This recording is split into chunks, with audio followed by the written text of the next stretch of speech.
একজন আর একজনকে সালাম দেয়, সেই জাতি কোনোদিন সন্ত্রাসী হতে পারে? সালামু আলাইকুম, আপনি বললেন ওয়ালাইকুম আসসালাম। নবী করিম সাল্লাল্লাহু আলাইহি সাল্লাম বলেছেন আফশুস সালাম ওয়া আতইমুত তুআম ওয়া সাল্লু আন-নাসু বিন-নিয়াম তাদখুলুল জান্নাতা বিস-সালাম। তিনটি কথা। কয়টি কথা শুনতেছেন আপনারা? এক নম্বর হচ্ছে সালাম বিনিময় করো বেশি করে। রাসূলুল্লাহ বলছেন একটা গাছের এপাশে বসে দেখা হয়েছিল, সালাম দাও, গাছটা ঘুরে আসছে, লোকটা আবার সালাম দাও। আমাদের দেশে অভ্যাস নাই, সব বসেরা চায় আমার অধীনস্থ লোকেরা আমারে সালাম দিক। রাসূলুল্লাহ তার স্ত্রীকে সালাম দিতেন, এমনকি রাস্তা দিয়ে যাওয়ার সময় বাচ্চা পোলাপান খেলাধুলা করছে তাদেরকে তিনি সালাম দিতেন। আমরা কি দেই? আমরা দেই না। হুজুররা মনে করেন মুরিদরা আমারে দেবে, মন্ত্রী মনে করে অন্যরা আমারে দেবে, এসপি মনে করে পুলিশ আমারে দেবে, কিন্তু সালাম যিনি আগে দেবেন তিনি অহংকার মুক্ত। সুবহানাল্লাহ। এবং এই সালাম অন্যরা বলে কি সুপ্রভাত, গুড মর্নিং, গুড ইভিনিং, শুভ সন্ধ্যা, শুভরাত্রি। এটার ব্যাখ্যা কি? সকালবেলায় 280 মাইল স্পিডে ঝোড়ো হওয়া প্রবাহিত হচ্ছে, 30 ফিট উঁচু হয়ে জলোচ্ছ্বাস হচ্ছে, মানুষ মরতেছে, বাড়ির টিন উড়ে যাচ্ছে। সকালবেলা কেউ যদি যায় বলে গুড মর্নিং, থাপড়ায় দাঁত ফালাই দেবে না? বেটা এর চাইতে ব্যাড মর্নিং তো কখনো আসে নাই। রাতের বেলায় মা মারা গেছে, তার বাড়ি গিয়ে বলছে গুড নাইট, কেমন লাগবে কোন? সুতরাং ইসলামের বিষয়টাই মোর সায়েন্টিফিক। সুখে দুঃখে, বিপদে আপদে, সুখে শান্তিতে, রাতে দিনে, সকালে সন্ধ্যায় যখন দেখা হচ্ছে একজন আরেকজনকে সালাম, আসসালামু আলাইকুম। পয়সা লাগতেছে? কথা না কইলে বুঝবো কি? বিনা পয়সায় আল্লাহ তোমার উপরে শান্তি দিক, রহমত দিক। আপনি আরো বেশি করে কন ওয়ালাইকুম আসসালাম ওয়া রাহমাতুল্লাহি ওয়া বারাকাতুহু ওয়া মাগফিরাতুহু। তারপরে কি করেন? হাত দেন। কিছু কিছু লোক আছে হাত মোটে ছোঁয়ায়, সবটা দিতে চায় না। আবার হাতটা দিয়া এরকম ঝাঁকি ঝাঁকি করে, মনে করে যত ঝাঁকি তত নেকি। এটা কিন্তু একটা পাগলামি। জি, আপনি হাত নাচান কেন? ধরে রাখেন আর বলবেন ইয়াগফিরুল্লাহু লি ওয়া লাকুম। আল্লাহ তোমারও শান্তি দিক, আমারও শান্তি দিক, আল্লাহ তোমারও মাফ করুক, আমারও মাফ করুক। সুবহানাল্লাহ। সালাম দাও বেশি করে। কে বলতেছেন? আল্লাহ রাসূল। বাড়িতে যে সালাম দেবেন, বউরে সালাম দেবেন। আপনার স্ত্রী আপনার কৃতদাসী নয়, আপনার সমান অধিকার তা। আপনি সালাম দিবেন। ঘরের মধ্যে মুখ কালো করে ঢুকলেন, বউ কিছু কইল না, আপনিও কিছু কইলেন না, মনে হলো দুইজন বোবা। আপনি ঘরের মধ্যে প্রবেশ করতেছেন, আসসালামু আলাইকুম ওয়া রাহমাতুল্লাহ, গৃহবাসীরা তোমাদের উপর আল্লাহর রহমত নাজিল হোক। সুবহানাল্লাহ বলবেন না? আজকেই এই আমল করবেন, বাড়ি যাইয়ে বউরে সালাম দেবেন। তবে যারাদের কোনোদিন দেওয়ার অভ্যাস নাই তাদের একটা সমস্যা হইতে পারে। হঠাৎ করে সালাম দিলে বউ মনে করবে কপালে দুঃখ আছে বুঝে আসছে, একটু বুঝাই বলে নেবেন। তবে আজকের থেকে সালাম শুরু হবে, ঠিক আছে না ভাই? আজকের থেকে শুরু হবে। বাচ্চাকে বাড়ি থেকে বিদায় করছেন, স্কুলে যাচ্ছে, মা বাবা শিখায় বাই বাই, টাটা, যাই যাই, খাই খাই। একটা কথা হইলো? বাচ্চা বিদায় হচ্ছে, বাচ্চার মাথায় হাত দিয়ে বলেন ফি আমানিল্লাহ, তোমারে আমি আল্লাহর আমানতে ছেড়ে দিলাম। সুবহানাল্লাহ। কিসের বাই বাই টাই টাই? আমরা মুসলমান, এই মুসলিম ট্র্যাডিশন, মুসলিম কালচার বাঁচায় রাখতে হবে যে কোনো মূল্যে। ছেলেদের নাম রাখতে গিয়ে মন্টু, বল্টু, সেন্টু, ডবলু, আকাশ খাতুন, বাতাস বেগম, একটা নাম হইল? আচ্ছা ভাই, আপনি লক্ষ্য করেন তো, পৃথিবীতে কোন ইতিহাস সৃষ্টিকারী মানুষ বল্টু আর মন্টু জাতীয় নাম আছে? পৃথিবীর কোন আলেম, হজরত মাওলানা বল্টু সাহেব এখন ওয়াজ করবেন?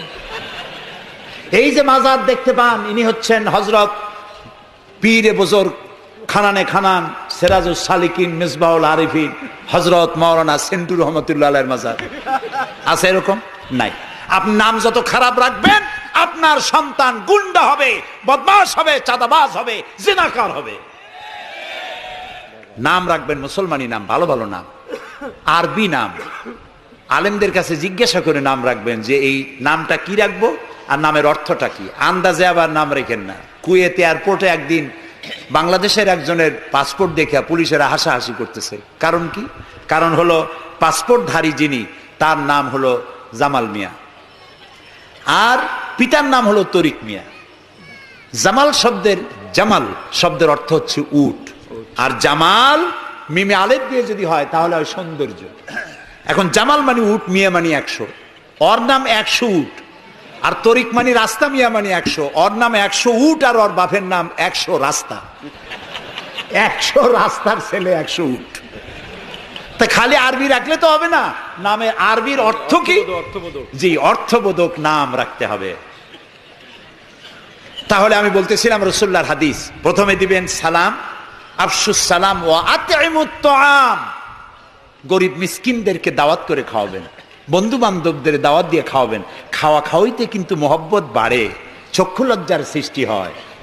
খালি অপরের পয়সা দিয়ে রিক্সায় চড়বেন, রিক্সায় 2 জন উঠলো, একজন নামে হেঁটে চলে গেল, একসাথে 2 জনে খাইলো, আর একজনে খেলাল করতে করতে বাইরে গেল, পয়সাও দিব। এই চালাকি এক সময় ধরা পড়ে যায়। এই জন্য মানুষকে বাড়িতে দাওয়াত দিয়ে খাওয়ানো, রাসূলুল্লাহ বলেন দাওয়াত দিয়ে খাওয়াও। তাহাদ্দু তাহাব্বু, হাদিয়া দাও, মহব্বত বাড়বে। কারো অসুখ হয়েছে, তার বাড়িতে একটু আঙ্গুর নিয়ে যাও, একটু কমলা নিয়ে যাও। তোমার শত্রু যদি হয়, চক্ষু লজ্জার সৃষ্টি হয়ে যাবে। কান্নাহু ওয়ালিয়ুন হামিম, দেখা যাবে সে চরম দুশমন ছিল, সে তোমার বন্ধু হয়ে গেছে। সুবহানাল্লাহ বলেন না? ওয়াসাল্লু আন-নাসু বিন-নিয়াম। আর 3 নম্বরে, মানুষ যখন ঘুমায় থাকে তখন তুমি নামাজ পড়িও। কোন সময় কোন তো? ও, তাও তো আপনারা জানেন, মধ্যরাতের পরে যখন মানুষেরা ঘুমায় থাকে তখন তুমি নামাজ পড়িও। এই রাত্রে কেন?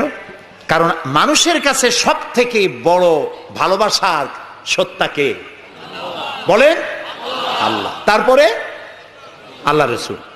এখন যাকে ভালোবাসি তার সাথে তো প্রেম করতে হবে। প্রেম কি নোটিশ দেওয়া হয়? SMS করে আজকাল হয়। কিন্তু ভালোবাসা বিজ্ঞাপন দিয়ে হয় না, মাইকিং করে হয় না। ভালোবাসা হয় কিসে কন্ত? প্রেম কিসে হয়? লজ্জা করে বলতে, করছেন তো এক সময়। গভীরে, রাতে, অন্ধকারে, একাকিত্বে ভালোবাসা হয়। তো মানুষের সবচাইতে প্রিয় হচ্ছেন আল্লাহ তাআলা, প্রিয়তম। এর থেকে প্রিয় আর মুসলমানদের জন্য কেউ হইতে পারে না। দিনের কোলাহল পূর্ণ অবস্থার ভেতর দিয়ে তুমি তার সঙ্গে আবেগময় কণ্ঠে কথা বলতে পারবা না, এটা আল্লাহ তাআলা জানেন। তাই আল্লাহ তাআলা বলেছেন ওয়াজআলনান নাহারা মাশা, দিন বানাইছি রোজগার করার জন্য, কাজ করো, বসে থাকবা না। ফাইজা কুদিয়াতিস সালাত ফান্তাশিরু ফিল আরদ, নামাজ পড়া হয়ে গেছে, মসজিদে বসে থাকতে পারবা না। অফিসার, জোহরের নামাজে রক্ত হয়েছে, অফিস বন্ধ করে নামাজ পড়ো, জোহর পড়ো, সুন্নত পড়ো। নফল পড়তে পারবা না জোহরের সময়, তসবিহ পড়তে পারবা না, কারণ এই তসবিহ পড়ে, নফল পড়ে সময় নষ্ট করে পূর্ণ বেতন নিলে বেতন হালাল হবে না। মেডিকেল নিয়ে সুস্থ মানুষ সেল্লা দিতে যাবা, পয়সা হারাম, নেক পয়সা হবে না, হালাল পয়সা কামাই দিতে হবে। সেল্লার নাম বললাম বলে তাবলিগি ভাইরা অসন্তুষ্ট হবেন না, একটা দৃষ্টান্ত দিলাম। আমি তাবলিগি ভাইদেরকে শ্রদ্ধা করি, সম্মান করি, তারাও দ্বীনের কাজ করছে।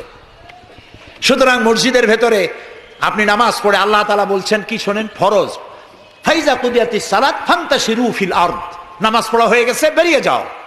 কোথায় যাও? দুনিয়ায় যাও, হাটে যাও, বাজারে যাও, কলে যাও, কারখানায় যাও, আদালতে যাও, শিক্ষা প্রতিষ্ঠানে যাও, চাষ করতে যাও।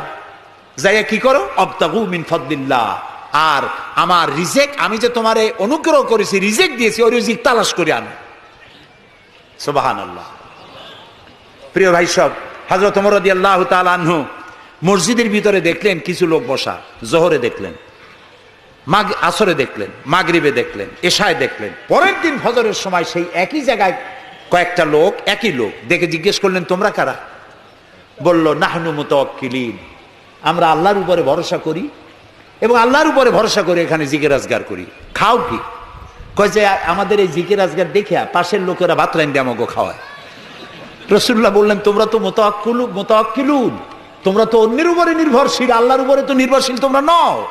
শোনো, আগামীকাল এই জোহরের নামাজের পর যদি তোমাদেরকে এখানে বসা দেখি, ব্যাট মেরে মসজিদ থেকে বের করে দেব। মসজিদে নির্দিষ্ট সময় নামাজ পড়তে আসবে, বাকি সময় কাজ করতে হবে মানুষের জন্য, নিজের জন্য, জনগণের জন্য, রাষ্ট্রের জন্য। এর নাম ইসলাম। এর নাম কি? ইসলাম। বাস্তবমুখী, বৈরাগ্য নয়। আপনি দিন কায়েমের জন্য, আল্লাহর বেশি জিকির আজগার করার জন্য জঙ্গলে যাবেন, লা রাহবানিয়াতা ফিল ইসলাম। ইসলামে বৈরাগ্যবাদকে সমর্থন করে না। কথা বুঝে আসছে? সুতরাং আপনি রাত্রি বেলায়, দিনের কোলাহলপূর্ণ সময়, আপনি আল্লাহর সাথে প্রেম করতে সময় পাচ্ছেন না। আল্লাহ তাআলা বলছেন ওয়াজআলনাল লাইলা লিবাসা ওয়াজআলনা নাওমাকুম সুবাতা। রাত্রে বানাইছি, রাত্রিকে বানাইছি শান্তির আচ্ছাদন। সুবহানাল্লাহ বলবেন না? রাত হলো শান্তির আচ্ছাদন। তীর্যক রৌদ্রের তীব্র প্রখারকে বন্ধ করে দিয়ে রাতের একটি অন্ধকারের চাদর দিয়ে, কালো চাদর দিয়ে পৃথিবীটাকে ঢেকে দিলাম। আর একটু শান্তির জন্য চাঁদ আর তারকার নামে কিছু ডিম লাইট জ্বালাই দিলাম। গভীর রাত্রে ওঠো, মানুষ যখন ঘুমায় তখন তুমি সেজদায় পড়ে কাঁদো। রাসূলুল্লাহ বলেছেন, অনুশোচনা আর অনুতপ্তের এক ফোঁটা পানি নাকের অর্ধেক আসতে না আসতে আল্লাহ তাআলা ওই ক্রন্দনরত বান্দাকে মাফ করে দেন। সুবহানাল্লাহ। এই তিনটি কাজ যে করবে, কয়টা কাজ? তিনটি। এই তিনটি কাজ যারা করবে, তাদখুলুল জান্নাতা বিসসালাম। আখরাজাহু মুসলিম। মুসলিম শরীফের হাদিস। রাসূলুল্লাহ বলছেন, এই তিনটে কাম করো, শান্তির সাথে জান্নাতে চলে যাবে।